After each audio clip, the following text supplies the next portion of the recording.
क्या आपको लगता है कि आपका हेल्थ इंश्योरेंस काफ़ी है? शायद आप अंडर इंश्योर्ड हो सकते हैं। चलिए, आज इसी सच्चाई का एक रियलिटी चेक करते हैं। हम में से ज़्यादातर लोग यही सोचते हैं ना, मेरे पास हेल्थ इंश्योरेंस है तो मैं बिल्कुल सेफ हूँ।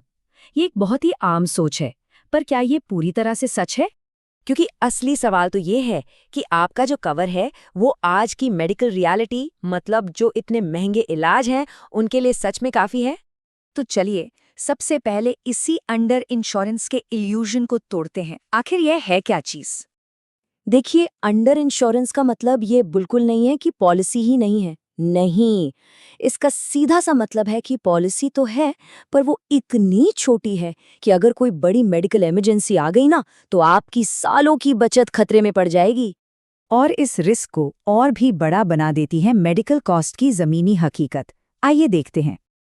आप अंदाजा लगा सकते हैं, कैंसर जैसी गंभीर बीमारी के इलाज का खर्च पूरे 25 लाख रुपए तक जा सकता है। ये कोई छोटा मोटा अमाउंट नहीं है। और ये सिर्फ कैंसर की बात नहीं है। एक मेट्रो शहर में एक नॉर्मल सी बाईपास सर्जरी भी आराम से 6 लाख रुपए तक खर्च करवा सकती है। ये आंकड़े वाकई होश उड़ाने वाले हैं। तो प्रॉब्लम की जड़ कहाँ है? वो है यहाँ, मेडिकल महंगाई, यानी इलाज के खर्चों में बढ़ोतरी। हर साल 14% की रफ्तार से बढ़ रही है, और जो नॉर्मल महंगाई है वो इससे कहीं पीछे है। इसका मतलब साफ है, आपकी सेविंग्स इस तेज दौड़ में कभी जीत ही नहीं सकती। अब देखते हैं कि ये चीज परिवारों के लिए कितना बड़ा रिस्क बन जाती है। अक्सर फैमिलीज एक 5 लाख का फैमिली फ्लोटर कवर ले लेती हैं। सुनने में तो ठीक लगता है ना, एक अच्छी शुरुआत। लेकिन क्या ये काफी है? लेकिन यहाँ एक कैच है। सोचिए, फैमिली के किसी एक मेंबर के इलाज में 4 लाख रुपए खर्च हो गए। अब क्या? अब पूरे साल के लिए बाकी सभी फैमिली मेंबर्स के पास सिर्फ और सिर्फ 1 लाख रुपए का कवर बचा है। तो अब एक रियल लाइफ सिचुएशन इमेजिन कीजिए। मेडिकल बिल आता है पूरे 12 लाख रुपए का। हिसाब बिल्कुल साफ है, आपका 5 लाख का कवर तो पॉलिसी से मिल जाएगा, ठीक है। लेकिन 12 लाख में से 5 लाख घटाने के बाद जो 7 लाख बचे, वो कहाँ से आएंगे? वो आएंगे आपकी जेब से। तो ये 7 लाख रुपए कैसे चुकाएंगे? इमरजेंसी फंड तो गया, सालों से जोड़े इन्वेस्टमेंट्स वो भी बेचने पड़ेंगे।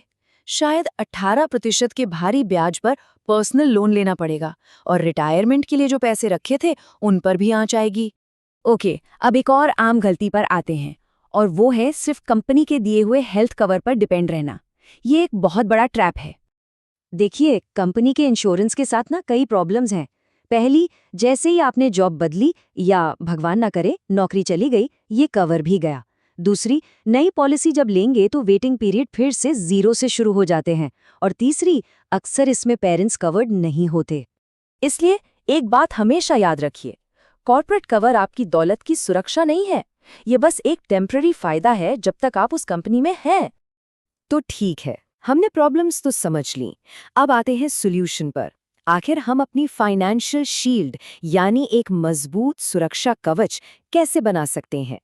एक रास्ता तो ये है कि आप एक बहुत महंगा बड़े कवर वाला बेस प्लान ले लें। लेकिन एक स्मार्ट तरीका भी है, और वो है एक बेस प्लान के साथ एक सुपर टॉपअप प्लान को जोड़ना। चलिए इस स्मार्ट स्ट्रक्चर को आसान भाषा में समझते हैं। स्टेप 1, एक बेस पॉलिसी लीजिए, मान लीजिए 5 लाख की। ये आपके छोटे मोटे क्लेम्स के काम आएगी। स्टेप 2, इसके ऊपर एक सुपर टॉपअप पॉलिसी लीजिए। ये पॉलिसी तभी काम करेगी जब आपका खर्च बेस अमाउंट यानी 5 लाख से ऊपर जाएगा। इसका फायदा, आपको बहुत ही कम प्रीमियम में बड़े से बड़े हादसों के लिए एक जबरदस्त प्रोटेक्शन मिल जाती है। और अब इस सेशन के आखिर में आपके लिए एक फाइनल रियलिटी चेक। बस 1 मिनट के लिए रुकिए और खुद से ये सवाल पूछिए, क्या आपका टोटल हेल्थ कवर कम से कम 15 लाख का है? अगर कर 5 लाख का बिल आ जाए, तो क्या आप उसे अपनी इन्वेस्टमेंट्स तोड़े बिना चुका सकते हैं? क्या आप सिर्फ और सिर्फ अपनी कंपनी की पॉलिसी पर निर्भर हैं? और पिछले 5 सालों में क्या आपने अपना कवर बढ़ाया है? तो आखिरी सवाल ये नहीं है कि आपके पास हेल्थ इंश्योरेंस है या नहीं। असली और सबसे जरूरी सवाल ये है, अगर कल को 15 लाख की मेडिकल इमरजेंसी आ गई, तो क्या आपका इंश्योरेंस आपकी सालों की मेहनत की कमाई, आपकी दौलत को बचा पाएगा? इस पे सोचना बहुत जरूरी है।